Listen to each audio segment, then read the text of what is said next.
یہاں اتنے خاکے بن گئے اور تم کہتے ہو تہذیبوں کے ٹکراؤ. حضور تو آئے ہی تہذیبوں کے ٹکراؤ کے لیے ہیں. تہذیبیں نہیں، حضور آ گئے. ہم ان تہذیبوں پر تھوکتے بھی نہیں ہیں جن کو تم تہذیب کہتے ہو. جن کو اپنی ماں اور بہن کا پتہ نہیں ہے وہ کون سی تہذیب ہے؟ ہاں جی. جن کو خنزیر اور بکری کے فرق کا پتہ نہیں ہے وہ کون سی تہذیب ہے؟ بزدلو، جو دین کی ترجمانی نہیں ہوتی تو پھر ایسے لوگوں کو میدان میں لاؤ جو دین کی ترجمانی کر سکے. دین کے لبادے بھی اوڑے ہوئے اور جناب بڑے بڑے جبے اور دستاریں بھی تم نے پہنی ہوئی ہیں اور حضور کی عزت پر بات نہیں کر سکتے تم. اور تمہاری یہ عزتیں کس کے لیے ہیں؟ سنو، یہ سارے بہت سارے لوگوں کے مرید ہوتے ہیں اور میرے بارے میں پھر کہتے ہیں آپ نے ہمارے پیر کے بارے میں. میں تو پیر فقیر کے بارے میں بات کرتا ہی نہیں ہوں. داتا صاحب کتنے بڑے پیر ہیں. داتا صاحب نے پتہ کیا لکھا؟ ولی کی ساری زندگی نبی کے ایک سانس کے برابر نہیں ہے.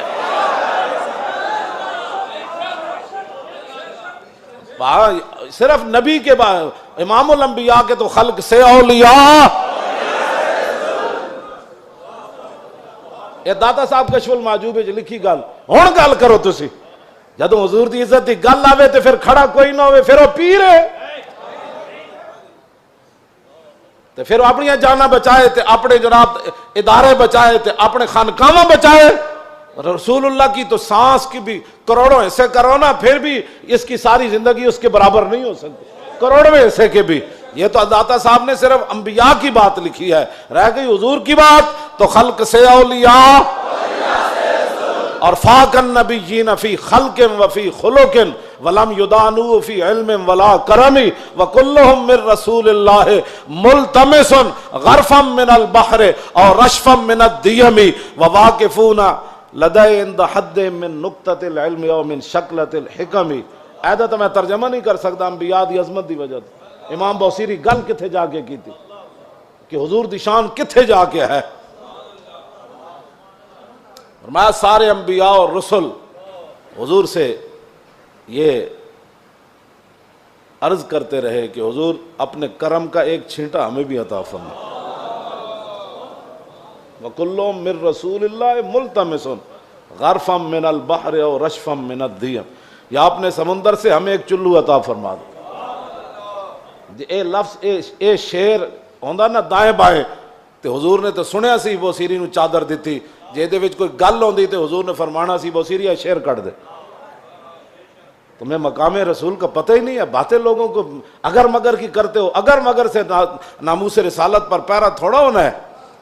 اگر مگر سے پیرا نہیں ہونا. پیرا رسول اللہ کی عزت کا ایسے ہی ہونا ہے جیسے صدیق اکبر نے پیرا دیا، جیسے فاروق اعظم نے پیرا دیا.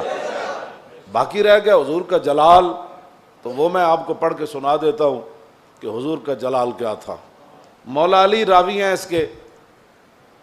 اب مولا علی کیا کہتے ہیں، غزوہ خندق کے موقع پر جب رسول اللہ پہرا دے رہے تھے ہمارے ساتھ کھڑے ہو کر، 25,000 کا لشکر خندق کے کنارے کھڑا ہے اور وہ یہ چاہتے ہیں کہ عمر بن عبد ود کی طرح ہم اپنے گھوڑے دوڑا کر خندق کو عبور کریں اور مدینہ پاک پر حملہ آور ہو جائیں، حضور پر حملہ آور.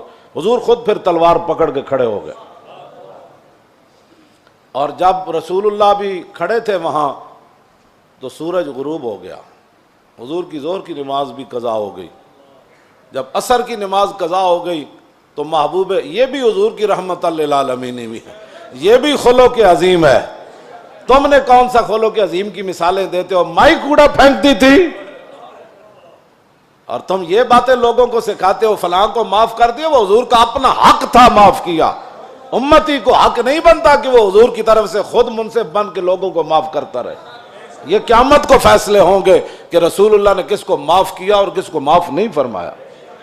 ہم کون ہوتے ہیں حضور کے حق معاف کرنے والے؟ اب جب سورج غروب ہو گیا تو ذرا سنیں حضور کا دعائے جلال کیا تھی. یہ میں اس لیے سامنے پڑھ رہا ہوں تاکہ لوگوں کو پتہ چلے کہ بھائی جو ہم باتیں کرتے ہیں نا وہ غیرت والی باتیں لوگوں کو ہضم کیوں نہیں ہوتی.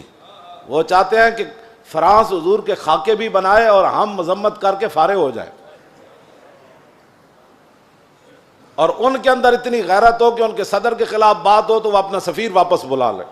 عالم تسا کی حضور دا کلمہ پڑھیا او 55 ملک ہو یا 56 ملک ہو، ایدا ایک جواب دیو تسا رسول اللہ دا کی کلمہ پڑھیا؟ صرف انہیں اتنی گل کی تھی صدر دا دماغ خراب ہے، ایدا صدر دا دماغ خراب ہے۔ اردگان اے گل کی تھی، انہوں نے غیرت آئی، انہوں نے اپنا سفیر بلا لیا تے رسول اللہ تے گھر دے بھی انہوں نے خاکے بنائے۔